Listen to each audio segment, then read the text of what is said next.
Welcome to Audiation in the Wild with your hosts, Beau Taillefer and Eric Rasmussen. Season 5, Episode 9, The Types and Stages of Pre-Audiation. So, Eric, I thought today we would talk about a topic that I don't know much about. Oh, that's not possible. I know a little bit, but not enough to, definitely not enough to debate anyone, especially you. Which normally I'm very open to debating, Eric, but no, let's talk about pre-audiation. And oh, yeah, cool. I feel like this is an area of expertise for you. Well, yeah. I dwell in it all the time. Yes. But I don't dwell in the stages, in the theoretical stages. I dwell in the reality of what the children do. And then I go back and when I read the stages, I map those stages. So the stages of audiation are really cool, right? Mm-hmm. And the stages of pre-audiation are really cool to think about, but they're theoretical. They don't actually exist. Uh-huh. We have really no clue what's going on, but this is a good framework given the neuroscience that Dr. Gordon knew at the time, which wasn't a whole hell of a lot compared to what we got now. Yeah. And I'm not up on the neuroscience. Yeah. Maybe it would be cool to bring Molly Gebrian back and have her inquire with us, but that wouldn't work because she's got that deficit. Aphantasia? Yeah. Well, I don't know if that would cloud her understanding of the field. No, I don't know. I'm just thinking out loud here.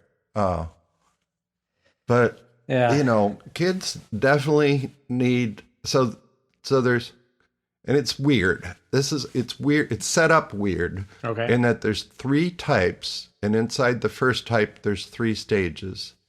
Inside the second type there's 2 stages, and inside the third type there's 2 stages of pre-audiation. 3, 2, and 2. The pre-audiation. The stages of pre-audiation. Okay, why don't you hit us just with a basic primer on the basic stages, and then we'll go into each one. So real quick, we talk to our babies, and they just absorb, right? Mm-hmm. And then they start to randomly respond, like that, and you're not there, or who knows. And then they start to make sense, and they point and say, like, nah. That means I want something, or moms understand. Dads learn to as well, but okay.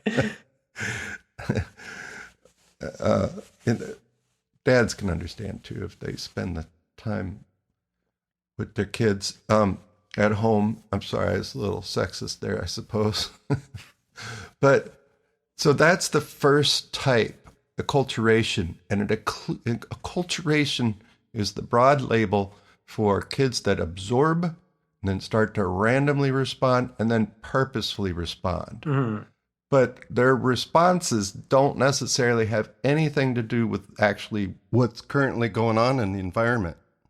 They may accidentally be in tune, but they don't know. Mm-hmm. But it's just they don't know. Mm. But they're starting to interact with the environment, and they're looking for clues to do what they're supposed to do. By at that point, you can start doing some correction, like, oh, banana? You want the banana now? Oh, I understand. You're hungry. Right? They go, oh, nah. Or Baba. I want the bottle of milk. Right? And it takes a while to get to, Mother, may I please have a second bottle of milk? I'm hungry. That doesn't happen for a while. Maybe ever. So that's acculturation, type 1. Type 2 is called imitation. And this is where you find a kid and he recognizes that their movements or, their sounds or their singing or their rhythm, blah, blah, blah, blah, blah, or blah, blah. I have a couple kids that go da, da, da, da, and I can't get them to go da, da, da all year. And they're over one, and I've been going ba, ba, ba, and I've been going, and the kid goes da, da, or so da, da, da. So I use his syllables, and he won't go da, da, da. And the other kids won't go da, da, da. I think they're holding out on me. They're just screwing with you. I don't these kids, it's just so, and every year it's something else that is completely foreign to me. And I got a lot of kids that, over all these years, you'd think I'd know a little bit more. But anyway, they start to recognize that what they're doing and what you're doing don't match. Yes. So there's a type of discrimination going on. And that's this imitation. And, well, not necessarily in the way Gordon's talking about it, but just in a like in a prototypical. Not a Gordon discrimination, not a level. Yeah. Right? There's discrimination levels of learning, which is in the learning sequence. Yeah. Kind of lowercase d discrimination. Like their brain is like, hey, wait a sec here. I'm not doing the same thing this guy's been doing. Well, that's how all learning works, right? Yes. So, it's really good to talk about using that term that way. And then they start to,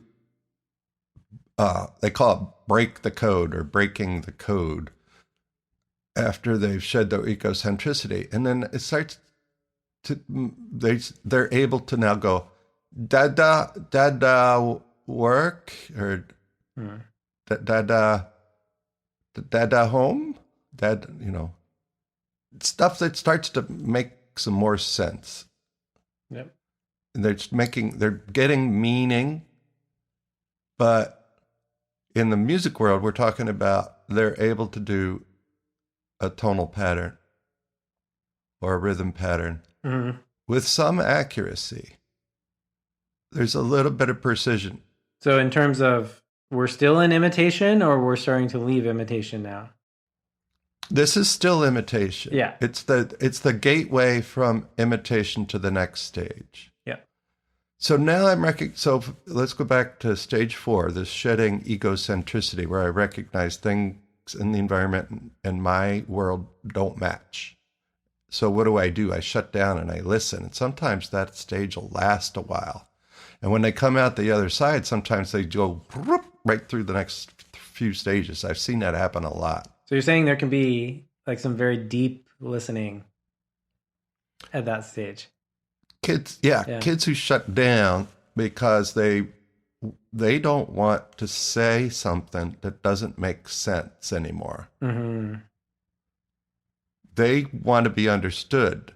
Babies don't care. 1-year-olds. It's funny because it's called shedding egocentricity, but it sounds like the ego is actually becoming more aware. Because it sounds like well. I know. I'm just. You could think of it that way, but shedding your egocentricity is like, I'm no longer the center of the universe. Yes. I'm recognizing that people outside of me are musicians, and I want to acculturate, right, and begin to imitate.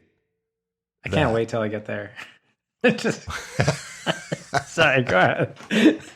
Well, in some ways, we always have to go back to, you just got to absorb, right?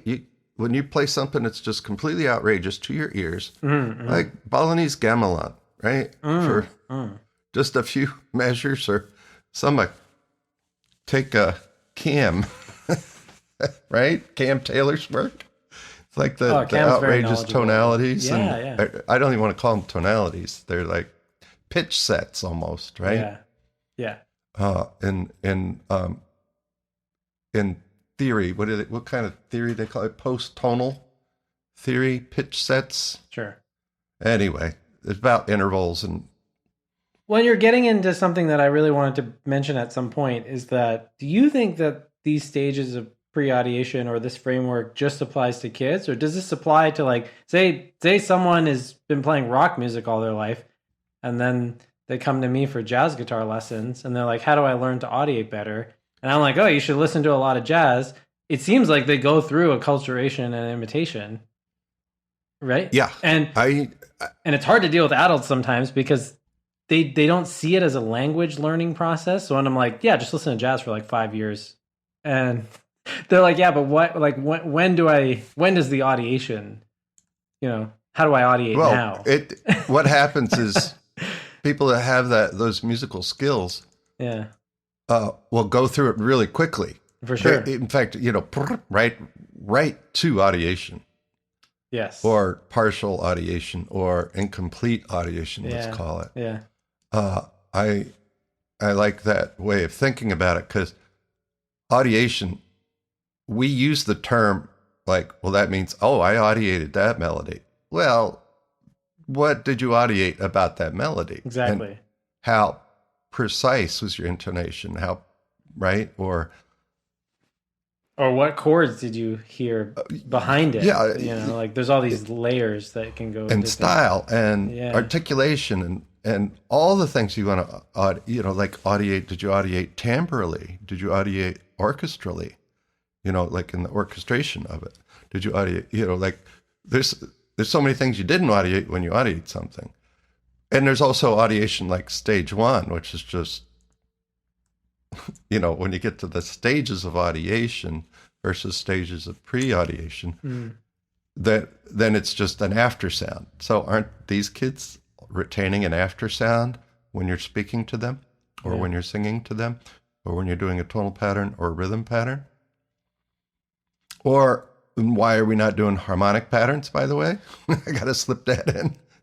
Yeah, which is, we should try to get that viewpoint in here. Yeah. So in the first three stages of audiation, the kid, let me read it. Absorption is hearing and orally collecting the sounds of the music in the environment. Mm-hmm. So there's music and stuff going on. And hopefully some of that music is just little tiny tastes like tonal pattern, rhythm pattern, harmonic pattern. But that's not even mentioned in the whole first type of acculturation. So in type of acculturation, we have absorption, random response, and purposeful response.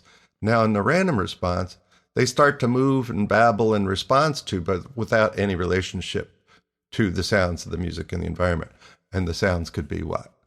Mom is singing, hopefully, dad is singing. Even better would be kids singing, going to classes, like that. And you start to move, or they look, or they, like wiggle their bodies, or they blink their eyes differently and look at you, or there's all kinds of these random responses. Mouth open is one, just staring. They call that the absorption stare. And then there's the purposeful response, is you're trying to relate these things to the sounds in the environment. Your movement and your babble. Your movement and your or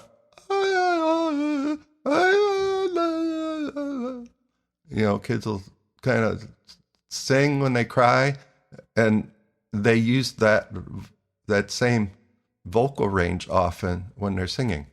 Mm-hmm.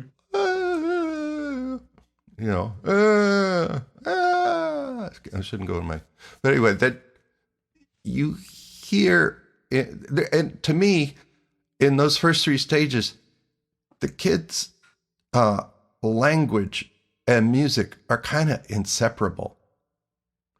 There's no difference. Yeah. Until they get to like really super purposeful, and it's like na na na. But you could go na na na na na na na da da da. You make something out of what they're doing, and now you're putting it in context what they're doing, and rhythmic context in that case, or if they're. And what I find really useful is copying the kids when they do randomly and purposely respond, and that gets their attention. It's like, oh, he's in my world. Mhm. Like, oh, look, did you hear that? Like looking around, like something's happening. Oftentimes, they don't even look like they're paying attention or know anything's going on, but they're over there playing with their toys, but they're absorbing, a hellish amount of information. Mm-hmm. And they're starting to categorize that and make little, they're making enormous connections in the brain among all the sounds and stuff. That for as little as you get to see in the outer actuality of a child, right? And that's exactly what I was talking about with the adults, even, because if they're listening to a lot of music, they don't see the changes that are happening in their brain when they're listening, right? Yeah. So there's probably a massive amount that happens from listening to music for half an hour every day. Yeah. But people aren't sensitive to it because it's not visible. The learning. What do they call them? Neuronal storms? Mm-hmm. They're like storms of neuronal activity, like lightning storms, with like thousands and tens of thousands of connections in the brain. And if they're not being used for music, they get used for something else. Mm-hmm. So that's why all the different varieties of tonalities and meters and styles, and the more variety, the better, because those brain channels won't myelinate, right? Yeah, there's I think it's called. If that's the right pronunciation, but it's synaptic pruning. That happens at some point. Brutal. Yeah, there's some brutal prunings early, like by 2 or year and a half, and then more at 4 or 5 or whatever. And it continues to happen later in life too. And I don't know how much we know about the individual, but there's generally a window of opportunity up until 2, or I think it's even earlier. Mm-hmm. Which is crazy. I think that, your brain needs to grow. In order for it to grow, it's got to take cells away so it can organize the ones that are left. Because otherwise it's just chaos. And that's what kids are dealing with. Yeah, because we come in with quite a lot of extra neurons from what I understand, and then there's a massive amount of them get chopped down to... Yeah, and then you can develop more even in adulthood and all that. They've learned a lot more about plasticity. Plasticity is the ability to, generate more neuronal pathways. I have to say here really quick, it'll be nuts in the future if there's some kind of neurological pill or like cranial stimulation that would reopen up the aptitude window temporarily. Yeah. Which would be nuts. You get an ultrasound of your brain right before Eric's Harmonic Learning Sequence class. I mean, I don't see why that wouldn't happen. My stuff, my few minutes of stuff a year. I mean, when you add it all up, it's not a lot of time. It's like, what do you do at home that's like that? If you're not a musician playing a chordal instrument at home, in addition to whatever else they should be doing. But so anyway, so that's acculturation and imitation. They start to be able to say what they mean. Mm-hmm. And they start to break the code, but they're not going to say, more nana, please, or mama nana, like mama's eating banana, or does that mean mama, I want a nana, right? It's like, but parents can understand that, like it's very meaningful when they're at the imitation stage. Now we got to get to assimilation, which I think is really cool. And I don't know how much I buy into this theoretical explanation, but I don't have anything better. So fair enough. Assimilation is type 3, and the 2 stages inside assimilation is introspection and coordination. So they started to break the code at the end of imitation. They're starting to give some precision, right? They may even be singing in tune, but they just don't know if it's matching or not. Yeah. There's no clue to them whether they're matching or not. Which I actually see people going through this while I do tonal patterns with them. I can tell they're at the point where it's still imitation. You learn to be sensitive to it. And then you can see when someone's like, nope, that was right. Like I know that was right. Yeah. And then you can jump. This is the thing. I think assimilation can be jumped really quickly. If you get a lot of imitation, tonal patterns, rhythm patterns, harmonic patterns, it's like the next thing is audiation. It can just go. Brr. On the other hand, I think kids that, and I don't know, it's like I got to have the kids till they're old enough to take PMMA. The only test that if they do well in, that works this early is my yes-no game. Teachmusictokids.com. Everybody go to teachmusictokids.com. All spelled out. TO Kids. Anyway, play that game. And if they do really well, you can get kids to do really well at that, even at 2.5 years old. Not very many, but you got to be a little precocious. But anyway, you can get a sense, and I want to know whether the kids that are doing X behavior in class means whether what their aptitude is going to be later. So I do this thing, Jack in the Box, with the kids on my lap, and I rock back and forth, and at the end I push them in the air, right?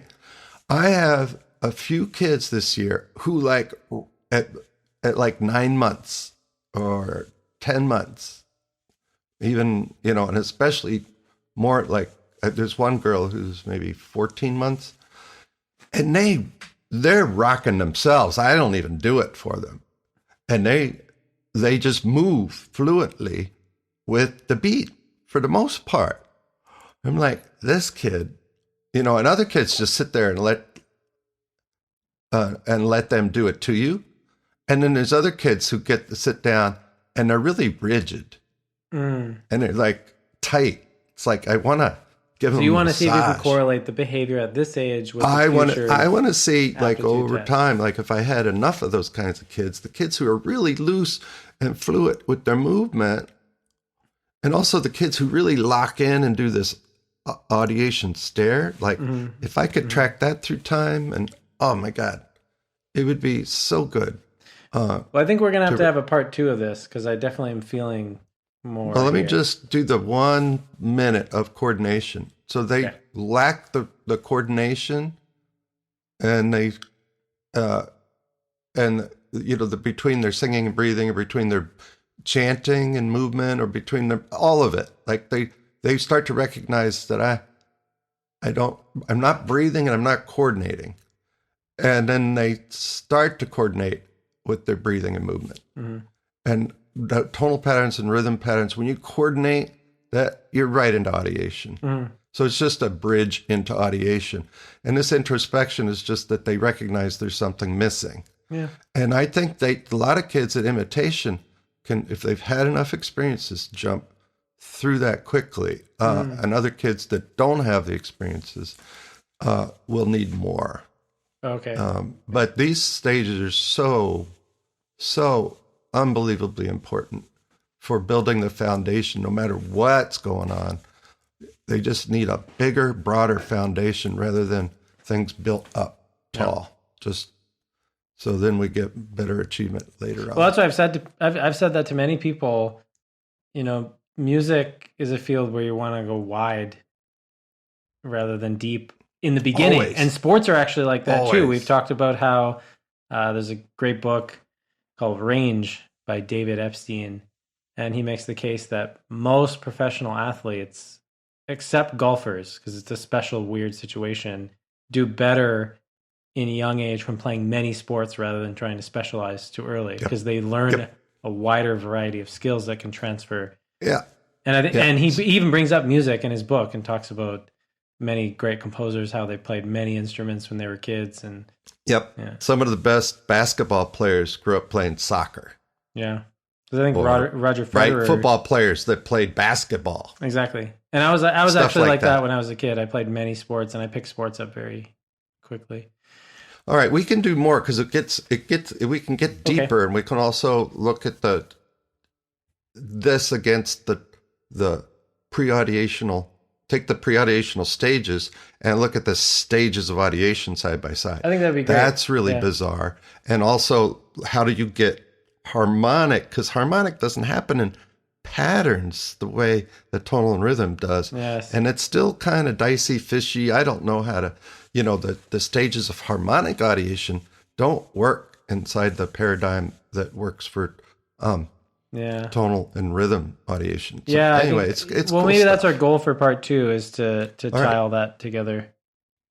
Our goal. All right, goal. We got goals. I'll be a good basketball player, a good basketball announcer. Goal. There you go. Okay, till next time. That's a terrible ending. Yeah, if there is a next time after that. Okay. Bye.